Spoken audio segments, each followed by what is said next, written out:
Орой минь итгэлэгч бурхан таныг ивэг болтугай. Би танд Библиэс Ингэхдээ Еврей номын 13 дугаар бүлгээс нэг асуулт тавих гэсэн юм. За Христэлтэй хүний үүрэг хариуцлагатай холбоотой ялангуяа жилийн төгсгөлөөр болдог баяр ёслолтой холбогдуулан итгэлийн ахын дүүст маш олон асуултууд байдаг. Тийм болохоор би Еврей номын 13 дугаар бүлгийн 9 дугаар ишлэгийг уншия. Энд та нар янз бүрийн хачин жигтэй сургаалт буудадагд учир нь зүрхчин хоолоор бус нэгүслэр тэнхэрх нь сайн. Хоолоор байгсад нь ямар ч тусыг олоогүй билээ гэж бичигдсэн байна. Итгэлийн хичээ зарим нэг христийн чуулганууд эдгээр үгсийг ашиглан хүмүүсийн бодлыг сарниулж дэлхийн сургаалаар тэднийг хоёрдуулдаг. Итгэлэгч та бидэнд энэ зүрхчин хоолоор бус нэгүслэр тэнхэрх нь сайн гэдэг нь ямар утгатай болохыг тайлбарлаж өгөөч. Мөн бид нар бүх зүрх сэтгэлийн бурханд зориулаад дэлхийд амьдарч байхдаа үүнийг яаж амьдралдаа хэрэгжүүлж чадах вэ? За тэгэхээр ихэвчлэн энэ нь зөвхөн жилийн төгсгөл өөр биш, харин жил тойроод ийм байдаг. Дэлхий хүн төрлөختөн 6 цэнгэлийн зүйлийг бодож олдог. Ингэхэнтэй хүмүүсийг уйд авахгүй тулд би бүр амьдралаас уйдж чинь залхаж чинь гэж өдөр болгон нэг зүйлийг хийсээр хагаад би залхаж байна гэж хэлүүлэхгүй тулд юм. Тийм болохоор дэлхий хүн төрлөختөн энэ 6 цэнгэлийн зүйлийг бодож олдог. Худалдаа 8 архилдаг байгууллагууд байна. Өөрсдийн бүтээгдэхүүнийг зарахын тулд ийм зүйлийг бодож олдог. Бас улсаас янз бүрийн байгууллагыг үүсгэж эсвэл арга хэмжээ зохион байгуулдаг. Хүмүүсийг зугаацуулахын тулд тэднийг уйдаахгүй тулд ямар нэг зүйлийг хийл гэж тэднийг анхаарлыг сарниулдаг. Үгүй бол тэд нар өдөр тутмынхаа амьдрал бүр ингээд ороод энэ тэдэнд их уйдгартай болдог, залхахдаг, амьдралаас залхахдаг. Тэгээд зарим нь бүр амин горлох нь бий. Учир нь тэдэнд хийх зүйл байхгүй болохоор. Тийм болохоор дэлхийн ертөнцийн ийм зүйлийг бодож олдог. Энэ бол тэдний хувьд жирийн зүйл. Мэдээж дэлхийн бурхныг таньж мэдгүй дэлхийн хүмүүсийн хувьд бол энэ зүгээр жирийн зүйл юм. Би итгэлийн ахын дүүс өөрсдөө энийг биеэр амсан байхаа гэдэгт итгэлтэй байна. Миний хувьд бол өөрийн туршлагаасаа би ярихад надад амьдрахын тулд энэ бүх дэлхийн баяр хөөр 6 цэнгэлийн зүйлс надад огт хэрэггүй юм. Миний амьдрал, миний баяр хөөр, миний аз жаргал бол миний хувьд бурхан юм. Тэгэхээр бурхан хэн нэгэнд баяр хөөрийг ямар нэг байдлаар өгдөг. Бид үнийг зүрхэндээ мэдэрдэг. Жишээлбэл бид аялахдаа байгаль орчноо хараад далай, уул ус, урмал ногоо, цас гэх мэтнийг хараад тэгээд үүнийг ажиглаж байхдаа бид хараач энэ бурхны бүтээлийг хараач юутай гайхалтай, юутай сайхан бэ гэцгээдэг. Энэ нь бидний зүрхэнд бас баяр хөөргийг өгдөг. Гэхдээ бид нар дотор бурхан энэ бүх зүйлийг бүтээсэн юм. Тэр бол үүний бүтээлч юм ямар гайхалтай вэ гэцгээдэг. Бид нар энэ дэлхийн энэ бүх зүйлийг бодож олсон дэлхийн хувьд цөөхөлөх нэ. Жишээлбэл ямар нэг баярын хоол байна. Энэ хоолыг заавал нэг баяраар идэх ёстой. Үүнийг хүн төрлөختөн бодож олсон юм. Тэр энэ хүн баатарлаг хүн байсан болохоор энэ үндэслэгч байсан болохоор энэ улс гүрнийг чөлөөлсөн тэмцэгч байсан болохоор энэ хүний үлсийг бүгдээрээ тэмдэглэж энэ өдрийг түүний баярын өдөр болгоё. Тэгээд бүгдээрээ тэмдэглэцгээе гэдэг. Гэтэл нөгөө хүн нь аль хэдийн нас орсон болохоор үүнийг мэдэхгүй шүү дээ. Харин хүн төрлөختөн энэ өдөр ажлын бус өдөр болгож энэ өдрийг тэмдэглэдэг. Тэд ямар нэг 6 цэнгэлийн зүйл хийж өдөр тутмынхаа амьдралаас өөрсдийгөө саатуулдаг. Учир нь энэ өдөр тэд ажиллах шаардлагагүй болохоор энэ хүний нэрмжит энэ өдөр тэд амарч болдог болохоор. Тийм болохоор тэд хэлэхдээ энэ баярт би маш их дуртай гэдэг. Би энэ өдөр ажиллахгүй амардаг болохоор дуртай гэдэг. Үүнийг хүмүүс хэлдэг юм. Гэхдээ дэлхий ингэж хэлж байгаараа ингэж амархыг хүсэж байгаа гэдгээр тэд нар бас нэг талаараа зөв юм. Үүгээр тэд өдөр тутмынхаа амьдралаас багцсан холдож энэ өдөр амардаг. Маш олон хүмүүс нэг баяраар нэг тодорхой заавал нэг онцгой хоол хийх гэдэг. Тэгээд энэ нь Яванда тухайн улсынхаа уламжлал, ёс заншил болдог, бүр соёл нь болдог. Гэтэл ингэж хүмүүс тухайн зүйлийн боолчлон болдог. Гэхдээ би энд бурхныг хайдаггүй, бурхангүй, амьдралдаа бурхныг хайж үзээгүй тийм хүмүүсийн тухай ярьж байна. Тэд тийм болохоор зугаа цэнхлийн зүйлийг хайдаг. Тэд энэ амралтаар баярлах зугаацах зүйлийг эсвэл өөр хоол идэж мэдээж хэдэх багт хайдаг. Энэ нь тэдэнд баяр хөөргийг авчирдаг. Бид нэр үүнийг бас хүндэтгэж үзэх ёстой юм. Бид нар энэ нь нүгэл юм аа гэж хэлэхгүй.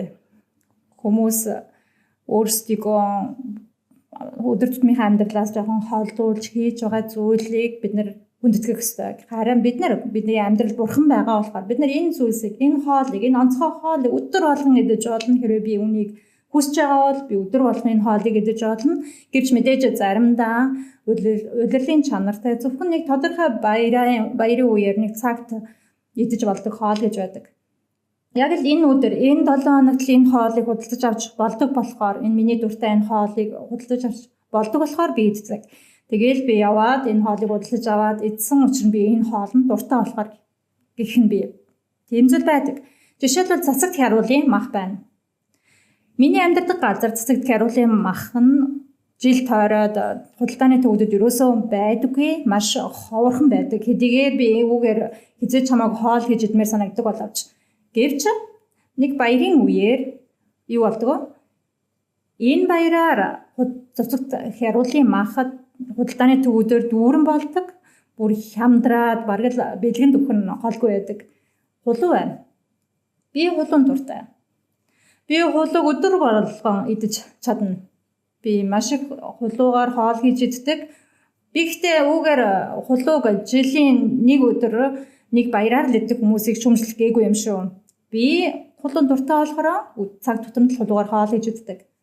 Хүмүүс гэхдээ үүгээр өөрийгөө саатуулах зүйл дээр зүрх сэтгэлээ өгөөд заавал энэ хоолыг энэ баярын үеэр л идэх ёстой. Энэ өдөр л энэ хоол идэгдэх ёстой. Энэ өдөр би гэр бүлийнхнийгэн ураад гэр бүлийнхэнтэйгээ хамт энэ хоолыг л идэх ёстой. Өөр өдөр энэ хоолыг би идэж болохгүй гэж боддог. Энэ нь гэхдээ нэгсэндээ боолчлол юм.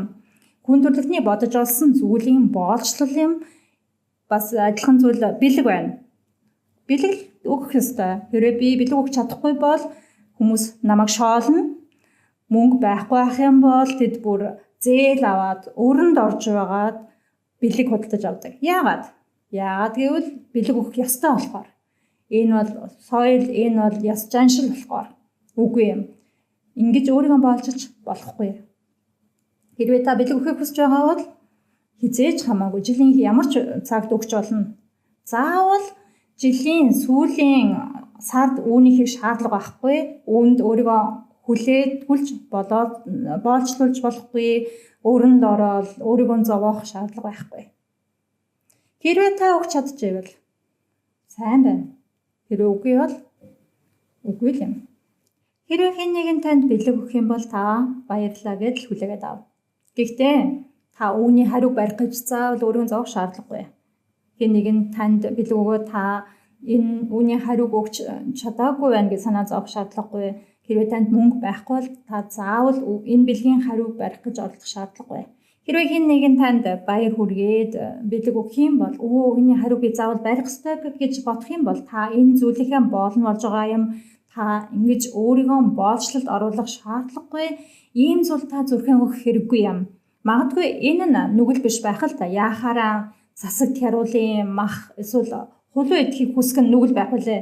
Үгүй юм. Энэ нүгэл биш. Харин нүгэл нь юу вэ гэхээр та ийм зүйл зүрхээ өгч байгаа юм. Заавал нэг тодорхой өдөр. Тэр өдөр гэр бүлээ заавал өргөх ёстой. Эсвэл айлчилж очих ёстой. Тэгээд нэг онцгой хоолыг заавал хийх ёстой. Мөнгө байхгүй байх юм бол бүгдэнд нь бэлэг өгч чадахгүй болохоор юу болох вэ? Таны санаа зовн бус хүмүүс таныг шүүмжлэн, та уурлан тэгээд хэрүүл маргаан л үүснэ. Үгүй юм. Та ингэж өөрийгөө боолшолд оруулах шаардлагагүй. Та хүссэн үедээ идээд мөнгө авах юм бол худалдаж аваад дуртай цагтаа гэр бүлэн уурах эсвэл дуртай цагтаа гэр бүлэн айлчилж очиж болно. Харин та үүгээр өөрийгөө боолшолд оруулах энэ хүмүүсийн бодож олсон зүйлийн ёс заншлын боолшолд оруулах шаардлагагүй. Хэрвээ хэн нэгэн танд хоол хийчгээ тэгээ танд авчирч өгөх юм бол та үнийг хүлээж авч болно. Тэгээ идэж болно. Гэхдээ та заавал үүний хариу барих гэж хоол хийж эхлэх шаардлагагүй, та үүнийг хийх шаардлагагүй, зүгээр л баярлаа гэж хэлээд хэн нэгэн танд хоол өгөх юм бол баярлаа гэж хэлээд тэгээд энэ хоолыг идэж болно. Энэ чинь хоол болохоор. Гэхдээ заавал хариуцлага хүлээгээд би энэ талархлын хариуг заавал барих ёстой гэж оролдох шаардлагагүй. Учир нь яг энэ нь. Энийг бид нар хүн төрлөختөн дээр ажигладаг энэ нааш чашбсан зүйлийг хэн нэгэн танд бэлэг өгнө. Та заавал энэ бэлгийн хариуг барих ёстой болно. Тэгээ яг бүх худалдаа нам эрхэлдэг хүмүүс сэтгэл хангалуун байдаг. Учир нь тэд үүгээр хүмүүсийн худалдаж авсан зүйлээр мөнгө олж байгаа болохоор тэгээ хүмүүс дэлгүүрлээ яваад ямар нэгэн худалдаж аваад юу ч хамаагүй худалдаж аваад учир нь ямар нэгэн бэлэглэх хэрэгтэй болохоор тэгээд өөр нэгэн хүндээ авааж өгөхөд нөгөөдгөнд хүн нь бүр энэ таалагдаад байдаггүй. Яагаад бид нар ийм зүйлийг хийх ёстой гэж үүгээр бид нар зүгээр л наймаал хийж байгаа юм. Та үүний өөрийгөө болгож болохгүй энэ хүний нөхцөл байдал, баяр ёслол, гэр бүлийнхээ боолчлол болгож болохгүй. Энэ нь нүгэл биш юм. Гэхдээ энэ нь боолчлол юм. Энэ нь тийм таатай зүйл биш. Бурхны зүйл нэгдүгээр байх ёстой. Эзнийг бид нар нэгдүгээр тавьдаг байх ёстой. Энэ дэндүү их зүйлийн боолчлол болох нь шүтэн шүтлэг рүү хөтлөнө. Та нэгсэндээ хүмүүсийн гэр бүлийнхээ нөхцөл байдлын хоол, баяр ёслолыг шүтэж эхэлж байгаа юм. Энэ нь боолчлол юм. Та альва зүйлийг боддоор харах ёстой. Идэж чадчихвэл идэн, өгч чадчихвэл өгөөд, оролцож чадчихвэл оролцоод л явах ёстой. Ингэхдээ өөрийгөө ямар ч зүйлд боолчлолд оруулахгүйгээр мэдээж та бусад хүмүүсийг ерөөсөө шүүмжилж болохгүй учраас худалдаа намаа ингэж л ажилдаг. Дэлхийн нэг хэсэг нөгөө хэсгээс хамаарж оршдог. Худалдаа намаа эрхэлж байгаа хүмүүс ч бас мөнгө олох хэрэгтэй шүү дээ.